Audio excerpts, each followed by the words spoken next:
ಮೋದಿ ಸರ್ಕಾರಕ್ಕೆ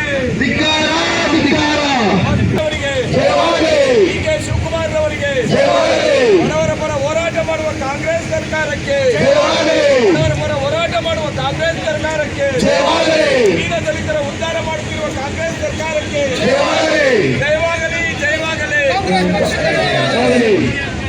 ಒಂದೇ ಒಂದೇ ಏನು ಬರಲಿ ಏನು ಬರಲಿ ಬಲೋ ಭಾರತ್ ಮಾತಾಕ್ಕೆ ಬಲೋ ಭಾರತ್ ಮಾತಾಕ್ಕೆ ಕಾಂಗ್ರೆಸ್ಗೆ ಕಾಂಗ್ರೆಸ್ಗೆ. ಇದು ಪ್ರತಿಭಟನೆ ಅಲ್ಲ, ಇದು ಸತ್ಯಾಗ್ರಹ.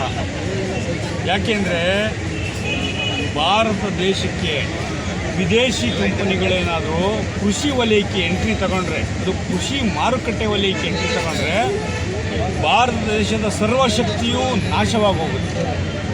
ಏನು APMC ಸಂಬಂಧಪಟ್ಟಂತೆ 3 ಕಾಯ್ದೆಗಳನ್ನು ಹಿಂದೆ ಮೋದಿ ಸರ್ಕಾರ ಮಾಡಿತ್ತು, ಅದನ್ನು ಪ್ರತಿಭಟಿಸಿ ದೇಶದ ಉದ್ದಗಲಕ್ಕೆ ರೈತರು ಪ್ರತಿಭಟನೆ ಮಾಡಿದ್ರು. 1.5 ವರ್ಷಗಳ ಕಾಲ ಅವ್ರನ್ನ ದೆಹಲಿಯ ಕಂಬಿಗಳನ್ನು ಹಾಕಿ ಮುಳ್ಳಿನ ಬೇಲಿಗಳನ್ನು ಹಾಕಿ ಬಂಧಿಸಿದ್ರು. ಅವ್ರನ್ನ ಅಪಾರ ರೈತರು ಸತ್ತರು, ಲಕ್ಷಾಂತರ ಕೋಟಿ ನಷ್ಟ ಉಂಟಾಯಿತು. ಆನಂತರ ಮೋದಿಯವರು ಎಲೆಕ್ಷನ್ ಗಿಮಿಕ್ ಕಾರಣಕ್ಕೆ ಅದನ್ನು ವಾಪಸ್ ತಗೊಂಡ್ಬಿಡ್ತೀವಿ ಅಂತ ತಕ್ಕೊಂಡ್ರು. ಈಗ ಮತ್ತೆ ಎಲೆಕ್ಷನ್ ಮುಗಿದು ಅಧಿಕಾರ ಹಿಡಿದ ಮೇಲೆ ಮತ್ತೆ ಈಗ ಅದೇ ಕಾಯ್ದೆಗಳನ್ನ ಜಾರಿಗೆ ಹೊರಟಿದ್ದಾರೆ. ನೋಡಿ, 1998ರಲ್ಲಿ ಈಸ್ಟ್ ಇಂಡಿಯಾ ಕಂಪನಿ 1498ರಲ್ಲಿ ಈಸ್ಟ್ ಇಂಡಿಯಾ ಕಂಪನಿ ಇಂಡಿಯಾ ದೇಶಕ್ಕೆ ಬಂತು. ಇವತ್ತು ಅಂಥವು 100 ಈಸ್ಟ್ ಇಂಡಿಯಾ ಕಂಪ್ನಿ ಹಾಕಿದ್ರೆ ಒಂದೊಂದು ಮಲ್ಟಿನ್ಯಾಷನಲ್ ಕಂಪ್ನಿಗಳಿದ್ದಾವೆ, ಒಂದೊಂದು ಕಾರ್ಪೊರೇಟ್ ಸಂಸ್ಥೆಗಳಿದ್ದಾವೆ. ಅಂದರೆ ಅವಾಗ 300 ವರ್ಷ ಗುಲಾಮಗಿರಿ ಮಾಡಿದ್ವಿ ನಾವು, ಈಗ 500, 600, 1000 ವರ್ಷ ಮಾಡಬೇಕಾಗುತ್ತೆ ಗುಲಾಮಗಿರಿ. ಅಂಥದ್ದೊಂದು ತುತ್ತ ತುದಿಗೆ ತಗೊಂಡೋಗಿ ಈ ದೇಶದ ದುಡಿಯುವ ಜನರನ್ನು ಮೋದಿ ಸರ್ಕಾರ ನಿಲ್ಲಿಸಿದೆ. ಮೋದಿಯವರು ಹೇಗಾದರೂ ಮಾಡಿ ಇವರು ಈ ದೇಶದಲ್ಲಿ ಒಂದು ಏಜೆಂಟ್ ಸರ್ಕಾರವನ್ನು ಸ್ಥಾಪಿಸಬೇಕು ಅಂತ ಹೊರಟಿದ್ದಾರೆ.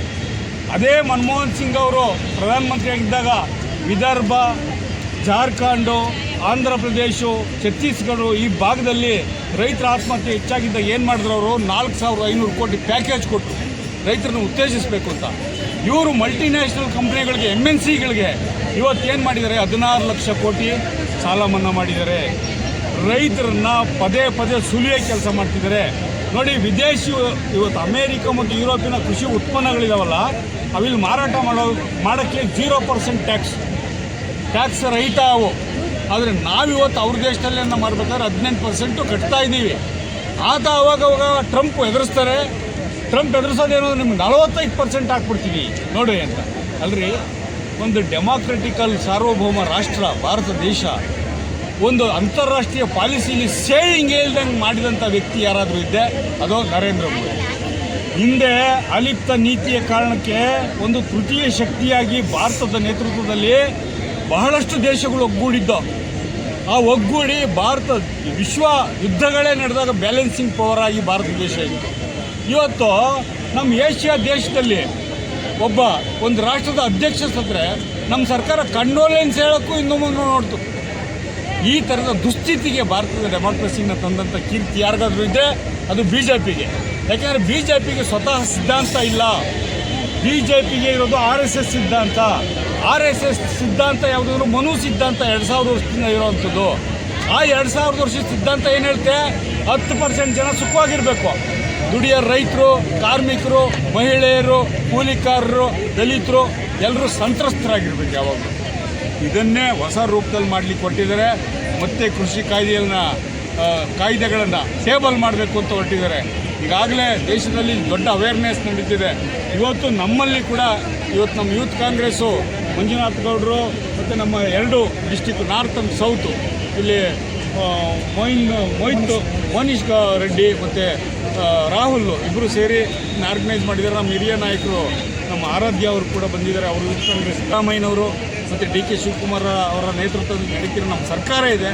ಸರ್ಕಾರ ಇಲ್ಲಿ ಸಮಗ್ರ ಜನರ ಅಭಿವೃದ್ಧಿಗಾಗಿ ಅನೇಕ ಶಕ್ತಿಗಳನ್ನು ನೀಡಿದೆ. ನಿಮಗೆಲ್ಲ ತಿಳಿದಿರಂಗೆ ಈ ಪ್ರತಿಭಟನೆ ನಾವೇನಕ್ಕೆ ಶುರು ಮಾಡಿದ್ದೀವಿ ಅಂದರೆ ಕಳೆದ 11-12 ವರ್ಷಗಳಿಂದ ಮೋದಿ ಸರ್ಕಾರ ರೈತರ ಮೇಲೆ ಮಾಡುವಂಥ ದೌರ್ಜನ್ಯವನ್ನು ನಾವು ಖಂಡಿಸಿ ಇದನ್ನು ಮಾಡ್ತಾ ಇದ್ದೀವಿ. ನಮ್ಮಲ್ಲಿ ಕಿಸಾನ್ ನ್ಯಾಯ್ ಅನ್ನೋದನ್ನ ನಾವು ನಮ್ಮ ರಾಹುಲ್ ಗಾಂಧಿಯವರು ಏನು ಹೇಳಿದ್ರು ಅದನ್ನು ನಾವು ಅಚ್ಚುಕಟ್ಟಾಗಿ ನಾವು ಪಾಲಿಸ್ತಾ ಇದ್ದೀವಿ. ನೀವು ನೋಡಿದಂತೆ ಮೋದಿ ಹೇಳಿರೋದೆಲ್ಲ ಸುಳ್ಳು, ಮೋದಿ ಹೇಳ್ತಾ ಇರೋದು ಸುಳ್ಳು, ಮುಂದೆ ಹೇಳೋದು ಸುಳ್ಳು. ಒಂದನ್ನು ಅರ್ಥ ಮಾಡ್ಕೊಳ್ಳಿ, ನಮ್ಮ ದೇಶ ಅಷ್ಟು ಅಷ್ಟು ಕೀಳು ಮಟ್ಟಕ್ಕೆ ಹೋಗಿಲ್ಲ. ನಮ್ಮ ರೈತರಿಗೆ ಇವತ್ತು ಅವರು ನೋಡ್ಕೊಳ್ತಿರೋಂಥ ಪರಿಸ್ಥಿತಿ ನೋಡಿದ್ರೆ ಕಳೆದ 2020ರಲ್ಲಿ 3 ಕಾಯ್ದೆಗಳನ್ನ ತಂದು ಆ 3 ಕಾಯ್ದೆಗಳಿಗೆ ವಿರೋಧ ಬಂದಾದ ಮೇಲೆ ಸಾವಿರಾರು ಜನಗಳು ಸತ್ತಾದಮೇಲೆ ಇನ್ನೊಂದು ಉದಾಹರಣೆ ಕೊಡ್ತೀನಿ. ಕಳೆದ 10 ವರ್ಷಗಳಲ್ಲಿ ಲಕ್ಷಾಂತರ ಜನ ರೈತರು ಸತ್ತಿದ್ದಾರೆ. ವಿಪರ್ಯಾಸ ಏನಂತಂದರೆ ಲೋಕಸಭೆಯಲ್ಲಿ ಅವ್ರ ಹತ್ರ ಡೇಟಾನೇ ಇಲ್ಲ, ಎಷ್ಟು ಜನ ರೈತರು ಸತ್ತಿದ್ದಾರೆ ಅನ್ನೋ ಡೇಟಾನೇ ಇಲ್ಲ. ಆ ಡೇಟಾನ ಪ್ರೆಸೆಂಟ್ ಮಾಡೋಕ್ಕೂ ಅವ್ರ ಹತ್ರ ಅಂಕಿಅಂಶಗಳಿಲ್ಲ. ಇಂಥ ಪರಿಸ್ಥಿತಿಯಲ್ಲಿ ಬಡವರ ಹೆಸರು ಹೇಳಿ, ರೈತರ ಹೆಸರು ಹೇಳಿ ಅಧಿಕಾರಕ್ಕೆ ಬಂದು ರೈತರಿಗೆ ನಾವು ಉದ್ಧಾರ ಮಾಡ್ತೀವಿ, ರೈತರಿಗೆ ಸಾಲಗಳನ್ನ ನಾವು ಕಮ್ಮಿ ಮಾಡ್ತೀವಿ, ರೈತರ ಬೆಳೆಗಳಿಗೆ ನಾವು ಒಳ್ಳೆಯ ಬೆಂಬಲ ಬೆಲೆಯನ್ನು ಕೊಡ್ತೀವಿ, ಅವರಿಗೆ ರಸಗೊಬ್ಬರ ತಗೊಳ್ಳೋದ್ರಲ್ಲಿ ನಾವು ಒಳ್ಳೆ ಕೆಲಸಗಳನ್ನ ಮಾಡಿಕೊಡ್ತೀವಿ ಅಂತ ಹೇಳಿ ಅಧಿಕಾರಕ್ಕೆ ಬಂದು ಇವತ್ತು ರೈತರಿಂದ ಅವರು ಉಪಯೋಗವನ್ನು ಪಡ್ಕೊಂಡು ಇವತ್ತು ರೈತರಿಗೆ ಒಂದು ಅನ್ಯಾಯವನ್ನು ಮಾಡುವಂಥ ಕೆಲಸ BJP ಸರ್ಕಾರ, ಮೋದಿ ಸರ್ಕಾರ ಮಾಡ್ತಾ ಇದೆ. ಈ ನಿಟ್ಟಿನಲ್ಲಿ ಎಲ್ಲರೂ ಯುವಜನತೆ ಅರ್ಥ ಮಾಡ್ಕೋಬೇಕು, ಇವತ್ತು ರೈತರಿದ್ದರೆ ಮಾತ್ರ ದೇಶ ಉಳಿಯೋಕ್ಕೆ ಸಾಧ್ಯ. ಸೊ ಈ ನಿಟ್ಟಿನಲ್ಲಿ ಯುವಜನತೆ ಎಚ್ಚೆತ್ತುಕೊಂಡು ಈ ಮೋದಿ ಸರ್ಕಾರಕ್ಕೆ ಮುಂದಿನ ದಿನಗಳಲ್ಲಿ, ಮುಂದಿನ ಚುನಾವಣೆಗಳಲ್ಲಿ ಅವ್ರು ಹೇಳೋದನ್ನೆಲ್ಲ ಕೇಳಿಸ್ಕೊಳ್ದಿರಾ ತಮ್ಮ ಪ್ರಜ್ಞೆಯಿಂದ ಅವರು ಯೋಚನೆ ಮಾಡಬೇಕು, ಮೋದಿ ಹೇಳ್ತಾ ಇರೋದು ನಿಜಾನ ಸುಳ್ಳ ಅಂತ. ಇಷ್ಟು ದಿನ ಹೇಳಿರೋದೇ ಸುಳ್ಳು ಅಂದಮೇಲೆ ಮುಂದೆ ಅವ್ರು ಹೇಳೋದು ಸುಳ್ಳೆ.